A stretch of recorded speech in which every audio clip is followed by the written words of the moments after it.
यीशु सूली पर क्यों लटका था? हम प्रभु यीशु को देखते हैं हर बार क्रूस और यीशु को देखते ही जाते हैं। Our destination is Jesus. हमारा लक्ष्य यीशु है। हमारे सफर का लक्ष्य स्वर्ग है, मोक्ष है। इसी को हमें अपने सामने लक्ष्य बना के रखना होगा। अगर इस लक्ष्य को पाना है तो, इस लक्ष्य तक हमें पहुंचना है तो हमारा सफर किसकी ओर होना चाहिए?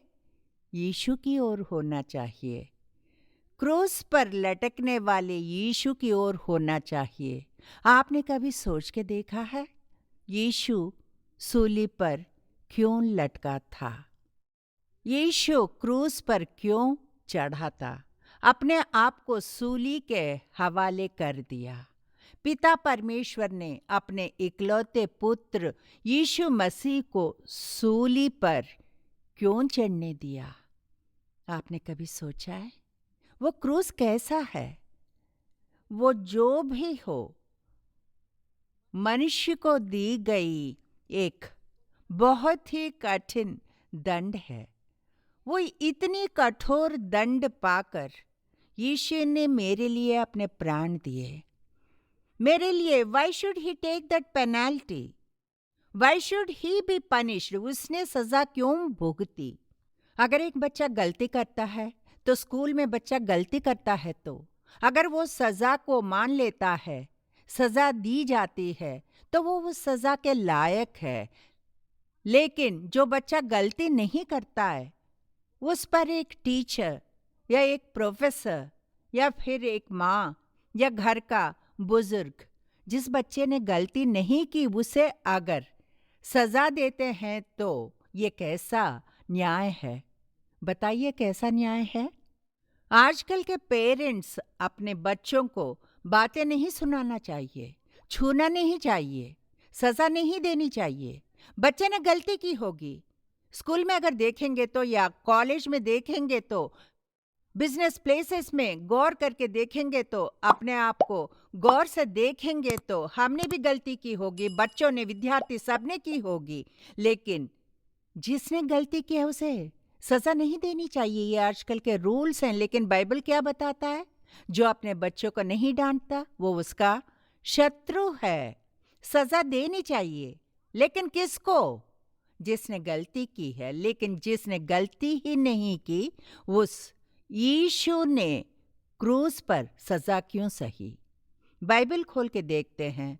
पहली कुरिन्थियों अध्याय 1 निकाल के वचन 22 और वचन 23 को मैं आपके लिए पढ़ के सुनाती हूँ। पता है वचन यहाँ पर क्या बताता है? यहूदी को चिन्ह चाहते हैं और यूनानी ज्ञान की खोज में हैं, परंतु हम तो उस क्रूस पर चढ़ाए गए मसीह का प्रचार करते हैं, जो यहूदियों के लिए ठोकर का कारण और अन्य जातियों के लिए मूर्खता है, ऐसा वचन बताता है। हालेलुया। यूनानी ज्ञान की खोज कर रहे हैं, यहूदी तो चिन्ह चाहते हैं, लेकिन हम क्या कर रहे हैं? परंतु हम तो क्रूस पर चढ़ाए यीशु मसीह का प्रचार करते हैं। यूनानी जब हमें देखते हैं तो हमें मूर्ख कहते हैं, यहूदियों के लिए ठोकर का कारण बनते हैं। क्यों यीशु यहूदियों के लिए ठोकर का कारण है? यूनानियों के लिए यीशु मूर्ख क्यों लगने लगा? क्यों यीशु के पीछे चलने वालों को, यीशु की सेवा करने वालों को, मसीह के काम करने के स्थल में जब लोग उसकी सेवा करते हैं, उन सेविकाओं को दुनिया देखने का तरीका एकदम अलग क्यों होता है? ये क्यों मूर्ख दिखते हैं? उनको क्यों ये लोग ऐसा बर्ताव करते हैं? इसी बात को प्रेरित पौलुस यहाँ अच्छी तरह बता रहा है। पहली कुरिन्थियों अध्याय 1 में वचन 18 में ऐसा बताता है, क्योंकि क्रूस की कथा नाश होने वालों के लिए मूर्खता है। किसके लिए मूर्खता है? नाश किसका होने वाला है? जो लोग मूर्खता कहते हैं ना, उनका। वो नाश होने वालों के लिए मूर्खता ही लगेगी। दुनिया को ये सब मूर्खता ही लगेगी। क्रूस के बारे में, यीशु के बारे में, सुसमाचार के प्रचार के बारे में प्रचार करने वाली बातों पर ध्यान देना, उपदेश में जो बातें बताई गई हों उसके अनुसार जीना, अपनी जिंदगी को एक क्रम में रखना। जब दुनिया वाले बाहर के मनुष्य हमको देखते हैं तो देखिए उनका नाश होता है। जब वो हमें देखते हैं तो उन्हें ये सब मूर्खता ही लगता है, लेकिन हमारे लिए हम कौन हैं? कौन हैं हम? उद्धार पाने वाले हमारे लिए, उद्धार में चलने वाले हमें, हम मसीही लोगों के लिए वो परमेश्वर की शक्ति है। कहिए, वो मेरे लिए परमेश्वर की शक्ति है। दुनिया के लिए मूर्खता है, लेकिन मेरा उद्धार इसी क्रूस की वजह से हुआ है। मेरा उद्धार इसी यीशु मसीह के वजह से हुआ है। मेरा उद्धार और मेरा मन भी यीशु की वजह से ही फिरा है। ये मेरे लिए परमेश्वर की शक्ति है। Hallelujah, hallelujah. प्रभु हमें इसी तरह आगे चलाए। कभी कभी संदेश देते समय में या फिर जब यीशु के पीछे चलते हैं तो कई ठोकर लगते हैं, बातें सुननी पड़ती हैं, संघर्ष होता है, हम पर बोझ डाला जाता है, दुख झेलने पड़ते हैं। दूसरे लोग हमें देखकर ये लोग मूर्ख हैं, अज्ञानी हैं कहते हैं।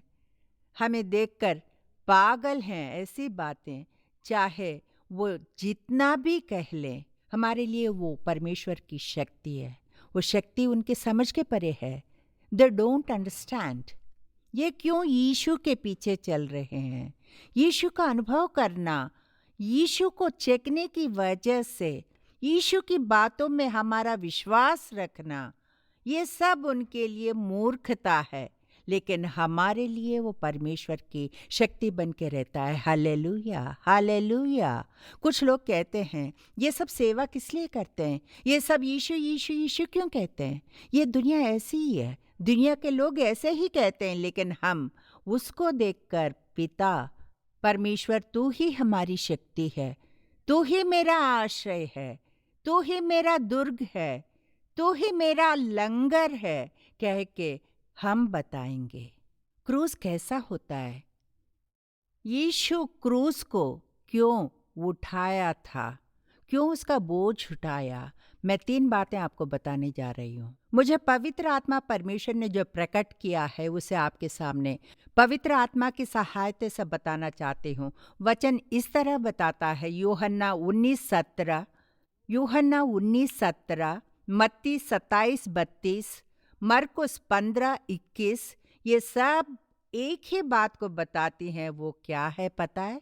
यीशु अपना क्रूस उठाए हुए, अपने क्रूस को उठाए हुए यीशु इब्रानी भाषा में गुलगता कहलाने वाला स्थान, खोपड़ी का स्थान तक बाहर गया था। क्यों? यीशु ने मेरे लिए क्रूस को उठाया। यीशु ने अपने क्रूस को स्वयं उठाकर बाहर एक स्थान तक गया था। यही वचन है, सुसमाचार है, इसी को अधिक अधिक तरह बताते हैं। क्रूस को उठा के वो क्यों गया था? बहुत भारी क्रूस। वो क्रूस कैसा था? वो बहुत भारी था। आज सुबह मैंने गूगल में सर्च करके देख रही थी कि उस क्रूस का वेट कितना हुआ होगा। हम 1 लीटर के बोतल को नहीं उठा सकते, 2 लीटर के बोतल को नहीं ले जा सकते, लेकिन यीशु ने एक बहुत भारी क्रूस को उठा के बाहर गया था। जिन्होंने जांच की वो बताते हैं, मैंने भी जांच करके देखा है, तकरीबन बीच में लंबा रहने वाला वो वृक्ष की, it was a solid wood, वो लकड़ी उसका बहुत ही थिक था। वो उसका वेट जो है 136 किलो का है।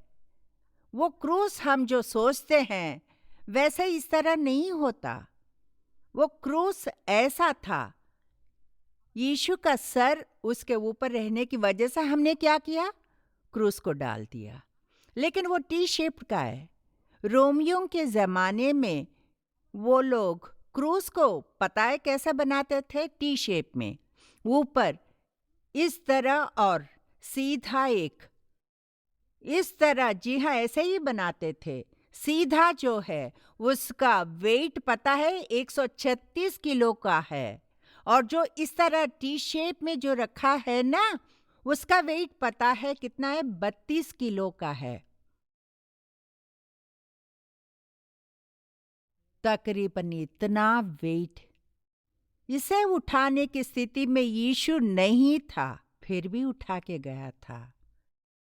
जब वो उसे उठाने की स्थिति में नहीं था तो वहां पर एक मनुष्य को उन्होंने जबरदस्ती की। कौन था वो मनुष्य? नाम बता सकते हैं? शमौन। वो कहाँ का था? कुरेनी मनुष्य था, एक गांव का, छोटे से गांव से आया हुआ कुरेनी मनुष्य शमौन। मैंने सोच के देखा था कि किसने इस क्रूस का वेट देखा होगा। यीशु ने जो उठा के गया था उसका वेट किसको पता था? यही कुरेनी मनुष्य ने, आज सुबह पवित्र आत्मा ने मुझसे बात की थी। कुरेनी मनुष्य शमौन नाम के एक मनुष्य को सैनिक ने, उन अधिकारियों ने, युद्ध के सैनिक ने जबरदस्ती करके उसे क्रूस उठाने पर मजबूर किया होगा। तब उसे पता चला होगा कि क्रूस का वेट कितना है। उसने इसके बारे में बात की होगी, उसे उठा के नहीं ले जा सका। यीशु की हालत नाजुक थी। मैं ही उस बोझ को उठा के ले गया था, ऐसा कहा होगा या नहीं? अगर आप उस जगह पे होते तो बताते क्या? कुरेनी मनुष्य शमौन ने भी कहा होगा, उसका वेट पता है कितना है? इससे भी ज्यादा है। एक रॉक को उठा के देखा होगा, इससे भी अधिक होगा। दूसरा कुछ उठाया होगा, इससे भी ज्यादा है।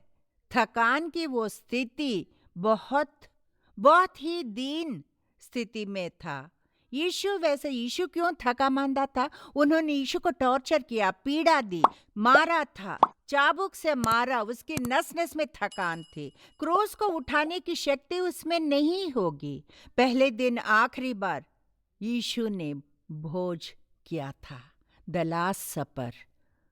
उसके बाद हो सकता है उसने कुछ खाया ना हो। उस स्थिति में उन्होंने उसे मारा, पीटा भी, उन्होंने उस पर थूका, यीशु पर उन्होंने उन्होंने जुल्म किया, उसको ह्यूमिलिएट किया। उसको मारने की वजह से क्रूस को उठा के जाने की स्थिति आई थी। तब वो कुरेनी मनुष्य शमौन नामक मनुष्य से जबरदस्ती क्रूस को उठवाया। मैंने एक बात सोच के देखा था, अगर वो शमौन हो सकता है उस लकड़ी को उठाया होगा। यीशु वहां जो ऊपर जो लॉक थी, छोटा वाला 32 किलो के, उस लॉक को भी उठाने की स्थिति में ना था, तो तब वो शमौन ने उसे उठाया होगा। पवित्र आत्मा ने आज सुबह ही मुझे याद दिलाया, मुझसे बात किया था। हो सकता है उसे शमौन ने उठाया हो, लेकिन आपके पाप और मेरे पाप, अक्रम, इन सब को यीशु ने अपने ऊपर लेके उठाया था। उसे शमौन उठा नहीं सकता। इस संसार के सारे मनुष्य ने जो पाप किए हैं, अक्रम कार्य किए हैं, सारे श्राप, सबकी बीमारियां, सबकी चिंताएं यीशु नाम के 100% मनुष्य रूप में परमेश्वर के पास से आया परमेश्वर ही ढो सकता है। इसे आप या मैं या शमौन कोई नहीं ढो सकता। यीशु ने मेरे पाप ढोए, उस क्रूस के बोझ को उसने उठाया।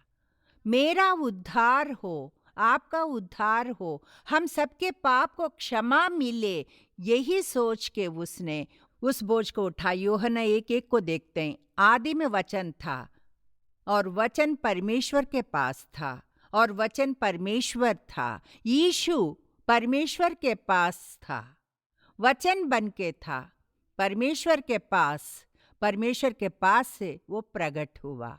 मतलब यीशु ही वो वचन है, वो वचन ही यीशु है। हालेलुया। मतलब ये यीशु एक ही है, क्योंकि वही he was with the Lord. परमेश्वर के पास यीशु था। उस दिन क्या मैं परमेश्वर के पास थी, वचन बन के थी? आप थे क्या? आप में से कोई था? हो सकता है उसकी याद में आपको रखा होगा। परमेश्वर में जो था वो कौन है? परमेश्वर के साथ था। वो कौन है? परमेश्वर का वचन बन के कौन प्रकट हुआ? यीशु, यीशु, यीशु। मतलब केवल वो यीशु ही मेरे अंदर के पाप ढोने या मेरे अंदर जो अंधेरे कार्य है उन्हें निकालने, मेरे अंदर जो श्राप है उन्हें नाश करने के लिए यीशु नाम के वचन से, परमेश्वर के पास से जो वचन आया था वही इस योग्य है। अगर वो ये नहीं करता तो, अगर यीशु को हमें नहीं दिया हुआ होता तो मैं और पिता, वी वर सेपरेटेड। आप भी पिता से, यानी आपके पाप, आपके श्राप पिता से आपको अलग करके रखते। बाइबल यही बताता है। अब देखते हैं रोमियो 6:23। क्योंकि पाप की मजदूरी तो मृत्यु है, परंतु परमेश्वर का वरदान हमारे प्रभु मसीह यीशु में अनंत जीवन है। पाप की मजदूरी तो मृत्यु है। मतलब हमारी मृत्यु हो जाती तो आदम और हव्वा के किए पाप के कारण हम पिता से अलग किए गए थे। उस वक्त वो पाप हमारे लिए मृत्यु ले आई थी। We were separated from our God. हम लोग अलग किए गए स्थिति में हैं, लेकिन यीशु नाम का एक मसीहा बीच में आ गया था। इसीलिए पिता और मनुष्य, पिता और आपके पिता और मेरे बीच जो एकता है वो मिली। Hallelujah, hallelujah. यीशु ने क्रूस को क्यों उठाया था? आपके लिए, मेरे लिए उठाया था। दिल पे हाथ रख के कहिए, मेरे लिए इतना भारी क्रूस को मेरे यीशु ने उठाया था, मेरे लिए ही। The penalty went upon him. सजा उसने ली मेरे पाप के निमित्त। उसने सजा स्वीकार की। दो भाई रहते थे, एक बड़ा और छोटा। बचपन में ही दोनों अनाथ हो गए थे, न माँ थी ना ही पिता। दो अनाथ बच्चे थे, वो सड़कों पर ही पले बढ़े। वो जो बड़ा भाई था वो अक्लमंदी से छोटे भाई की परवरिश की और दोनों पल के बड़े हो गए। अब एक समय ऐसा आया कि जब वे लोग जवान हो गए थे तो जो छोटा भाई था वो अपने बड़े भाई के लाड प्यार से बिगड़ गया था। बड़े ने जिम्मेदारी लेके पाला पोसा, लाड प्यार से पाल पोस के बड़ा किया, लेकिन छोटे में वो भाव नहीं था। बड़े भाई ने कितने कष्ट सहे, आंसू बहाए, ये सब छोटे भाई से छुपे नहीं थे, लेकिन छोटे में उसका ज्ञान नहीं था। ऐसे समय में छोटा भाई किसी की हत्या करके बड़े भाई के पास आता है। अब देखिए, इस हत्यारे छोटे भाई की रक्षा करने के लिए, उसे सजा से बचाने के लिए बड़ा भाई जो है वो क्या करता है? उस बोझ को अपने पे ले लेता है, उस गलती को अपने पे ले लेता है। तो होशियार रहना मेरे भाई, उस चाकू को मेरे हाथ में लेता हूँ, तुम मौका देके यहाँ से भाग जाना। पुलिस आएगी तो हत्या की जिम्मेदारी मैं लेता हूँ। हत्या किसने की थी? सजा कौन भुगत रहा है? बड़ा भाई। उसने ऐसा क्यों किया? ऐसा क्यों किया था? क्यों? बड़ा भाई जो है उसने छोटे भाई ने जो हत्या की थी उसे अपने ऊपर ले ली थी। प्रेम ने उसे बांध दिया था। पिता को मुझसे प्रेम है, पिता को तुझसे प्रेम है। यीशु को मुझसे प्रेम है जी, यीशु को आपसे प्रेम है। इसीलिए आपने जो पाप किए हैं, मैंने जो पाप किए हैं, वो सब अपने ऊपर ले लिए। सारा बोझ उसी ने उठा लिया, सहकर कर्ज चुका दिया। हमारे पापों को सहकर चुका दिया परमेश्वर के मेमने ने। कितने लोगों को चुपता है, मेरे दिल में चुपता है, सचेत करता है। मेरे पापों को अपने पर ले लिया। आपके पापों को भी यीशु ने ही सहा है। अगर ऐसा सोचते हैं तो आप इस तरह किसी भी तरह यीशु को आप लोग नहीं खोजेंगे। खोजना यीशु को, जीना यीशु के लिए, मरना भी यीशु के लिए ही होना चाहिए, जीना यीशु के लिए ही, ये आपके दिल में होना चाहिए। मेरे यीशु ने मेरे पापों का मूल्य चुका दिया है। मेरी की गलती को, मेरे पापों को, मैंने जो अंधेर किया है, मैं अच्छा रहूं इसीलिए क्रूस के दुख को यीशु ने सहा था। इब्रानियों अध्याय 12 वचन 2 क्या बताता है? जिसने उस आनंद के लिए जो उसके आगे धरा था, लज्जा की कुछ चिंता न करके क्रूस का दुख सहा और परमेश्वर के सिंहासन की दाहिनी ओर जा बैठा। देखा आपने उसने क्या क्या किया था? आपकी और मेरी वो चिंता करके दुख को उसने सहा था।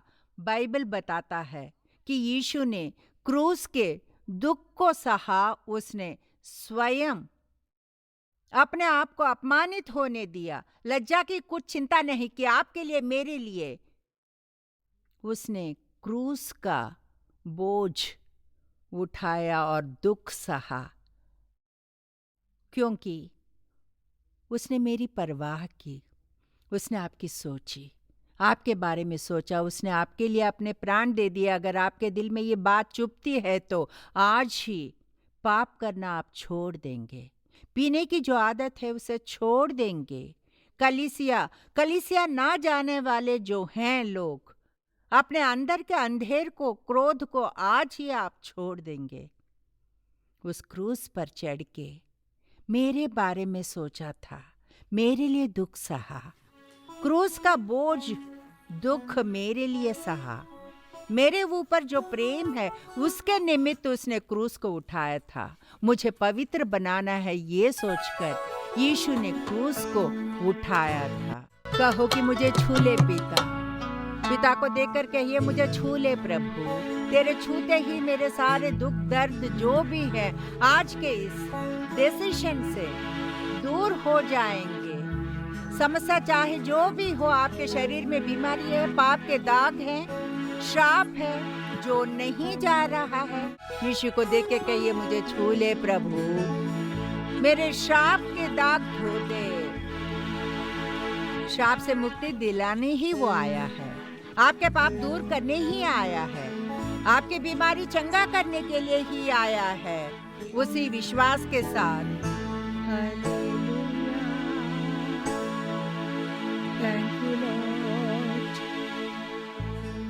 तूने मुझसे जो बात की उसके लिए तेरी स्तुति करती हूँ। मुझ पर तूने जो प्रेम रखा है उसके लिए तेरी स्तुति करती हूँ। मुझे पवित्र करने के लिए तूने क्रूस को उठाया, दुख सहा, मेरे लिए लहू बहाया, अपनी बलि दे दी, अपने प्राण दिए मेरे लिए प्रभु। मेरे लिए इतने दुख सहे, लज्जा की भी चिंता नहीं की मेरे लिए प्रभु।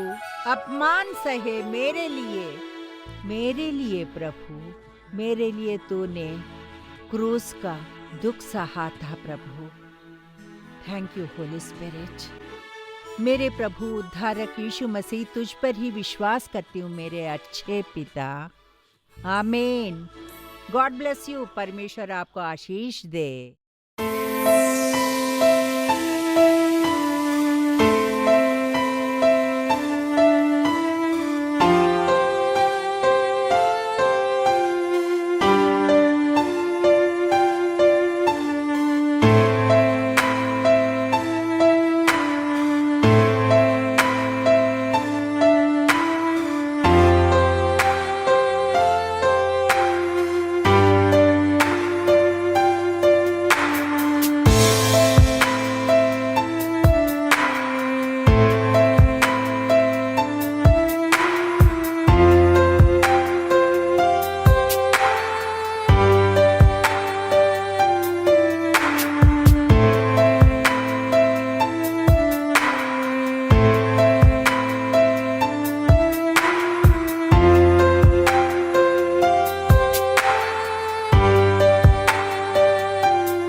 प्यारे साथियों, बहन नलनी विल्सन का विनयार्ड सेवकाई द्वारा प्रस्तुत हर रविवार सुबह 9:30 बजे से लेकर 11:30 बजे तक इसमें अभिषेक के साथ आराधना भी हो रहा है। उसमें भाग लेने के लिए कलीसिया में प्रत्यक्ष आमंत्रित करते हैं। जगह विनयार्ड सेवकाई, मंदवली बस डिपो के पास, कैनाल बैंक रोड, मंदवली, चेन्नई 28। अधिक जानकारी के लिए 9962623333 9962623333 पर कॉल करें।